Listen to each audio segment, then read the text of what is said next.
Well, isang mapagpalang araw sa atin lahat mga kamarka. Narito naman po ako, Marka Pilipinas. Well, pag-usapan natin itong nalalapit na 19th Asian Games na gaganapin sa Hangzhou, China. Well, eto na. Naglabas na ang Samahang Basketball ng Pilipinas ng line-up para sa quadrennial meet ng Asian Games. At ito po, pinangungunahan ng veteranong si Junmar Fajardo, Scottie Thompson, at Justin Brownlee, Japet Aguilar, Brandon Ganuelos-Rosser, Angelo Kwame, Calvin Aptana, Chris Newsome, Jamie Malonzo, Kiefer Abena, R.R. Pugoy, at CJ Perez. Yun po.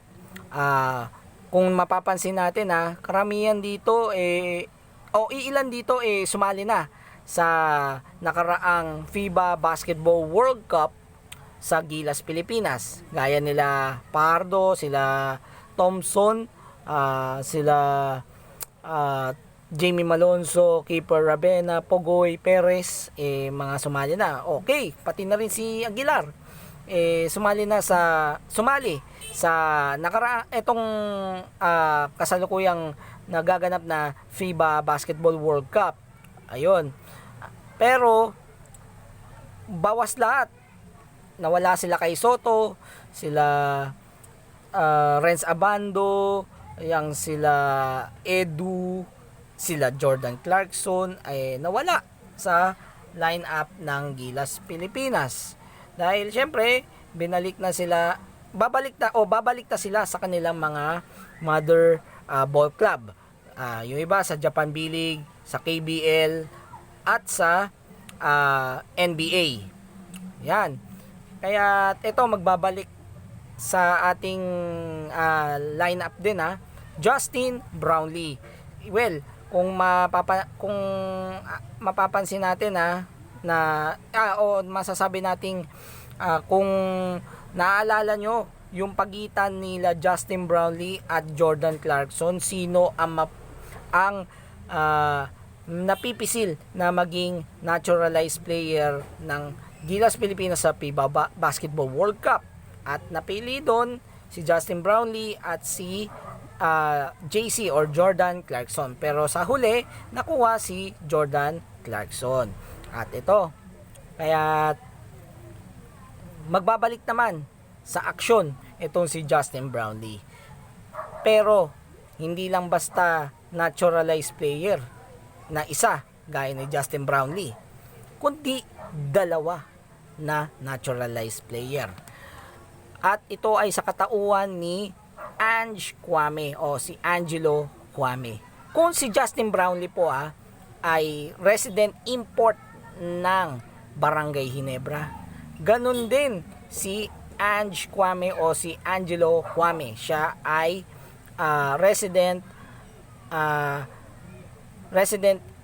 import ng Ateneo Blue Eagles. At yon, dalawa na naturalized player ang makakapaglaro sa Asian Games. Teka, bakit ganun? Sa FIBA, isang naturalized player lang ang pwede. Samantalang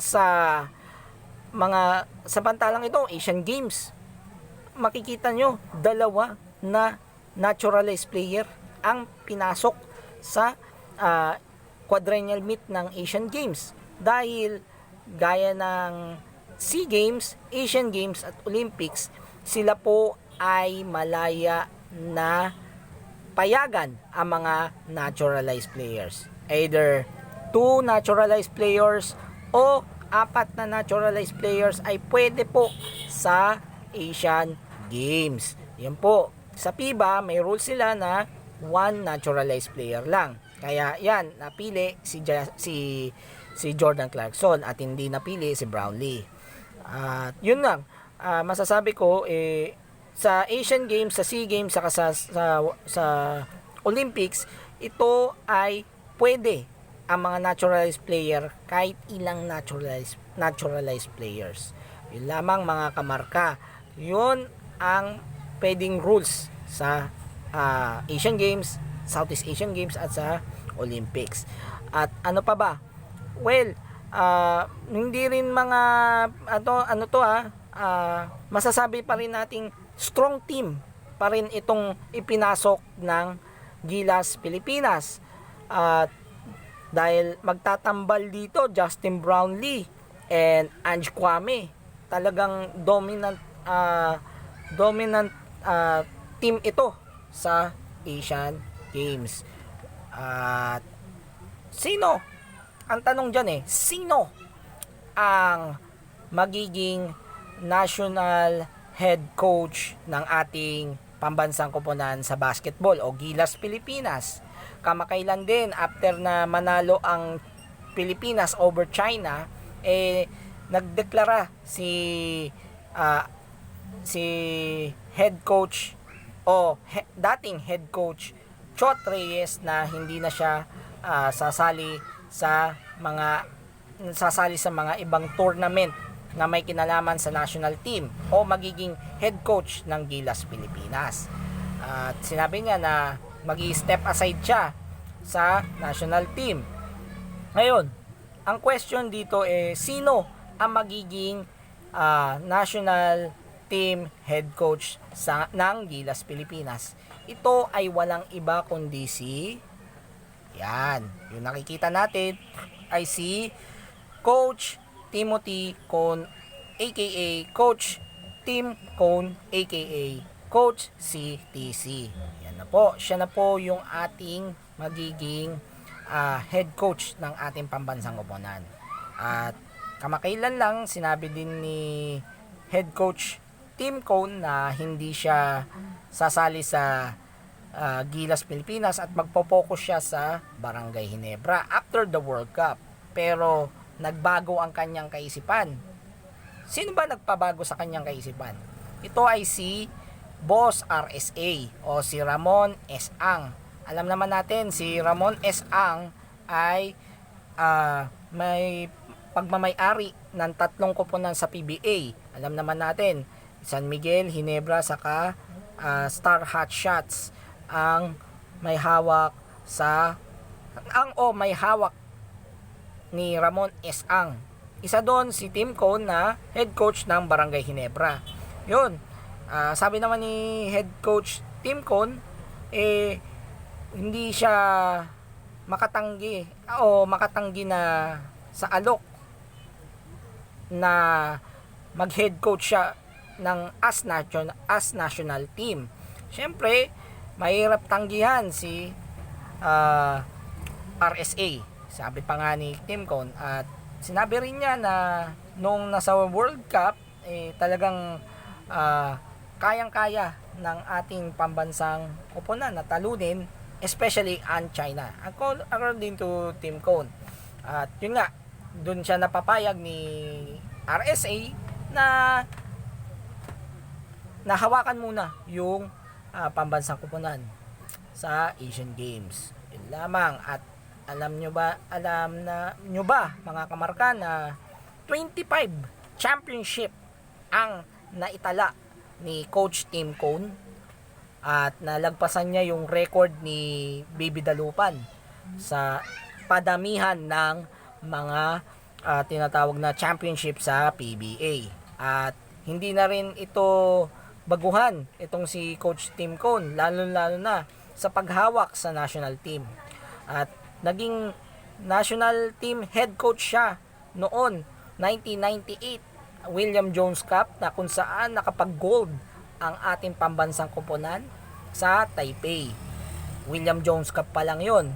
Sa Asian Games 1998 nakapagtala na rin siya ng bronze medal sa Asian Games noong 1998. At yun nga, nag-head coach din siya the last time as head coach sa 2019 Southeast Asian Games na ginanap dito sa Manila. At gold medal tayo doon. At the last din na naging head coach, assistant coach siya ng ating pambansang koponan noong 2023 Southeast Asian Games na ginanap sa Cambodia at recently World Cup as assistant coach. Kaya talagang veteranong coach na tong si Coach Tim Cone. At ito pa, isa pang trivia, alam nyo ba na si head coach Tim Cone ang kahuli-hulihang nakapagtala ng bronze medal noong 1998 at yun na yung kahuli-hulihan na medalya na naitala sa Asian Games. So 25 years na nakakalipas ng mapangunahan ni head coach Tim Cone ang pambansang koponan na nagtala ng bronze medal sa Asian Games at yung mga sumunod na wala na. Kaya 25 years. Isa rin si Coach Tim Cone sa nag-head coach ng pambansang koponan natin noong 1998 ha. At yun, magbabalik head coach siya uli.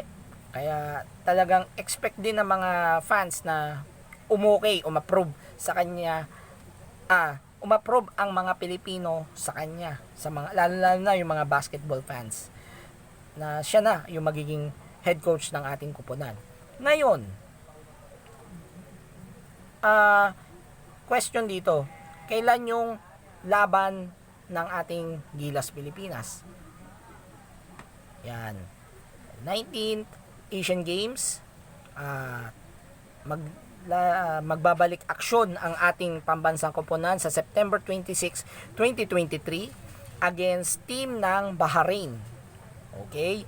September 28 naman, 2023 against team ng Thailand, isang Southeast Asian neighbor ng Pilipinas, ang mga kalaban natin. And sa September 30, 2023 ay mapapalaban ang Gilas Pilipinas laban sa Jordan. Okay. At kung i-analyze natin mga kamarka, Bahrain and Thailand, talagang masasabi nating madaling laban, pero syempre kinakailangan preparations and talagang masusing paghahanda at pag-a-analyze lalo na sa mga players din kahit papaano. At well, makakapagtala tayo ng mga panalo, pero sa darating na September 30 against Jordan, isang acid test ito para sa ating pambansang koponan dahil makakalaban ang team ng Jordan. At well, ang Team Jordan sumali rin sa FIBA Basketball World Cup dito 2023 ngayon yon. Pero sa kampanya ng Team Jordan nagpumuesto lang sila na 32nd place sa World Cup. At kahit na worst na performance ng Jordan, wag nating mamaliitin ang team ng Jordan dahil meron silang naturalized player. Ang pangalan at niya si Hollis Jefferson. Okay? Dating NBA player. At kung maano natin, Hollis Jefferson is dating import ng Token Text Tropang Giga. Alam naman natin, rematch to Brownlee versus Hollis Jeffers. Philippines versus Jordan. Isang acid test para sa ating pambansang koponan. At yun, talagang abangan na naman ng ating mga Pinoy basketball fans ang pambansang koponang Gilas Pilipinas na sa gaganapin na 19th Asian Games sa Hangzhou, China. At yun lamang mga kamarka, isa magandang araw sa ating lahat.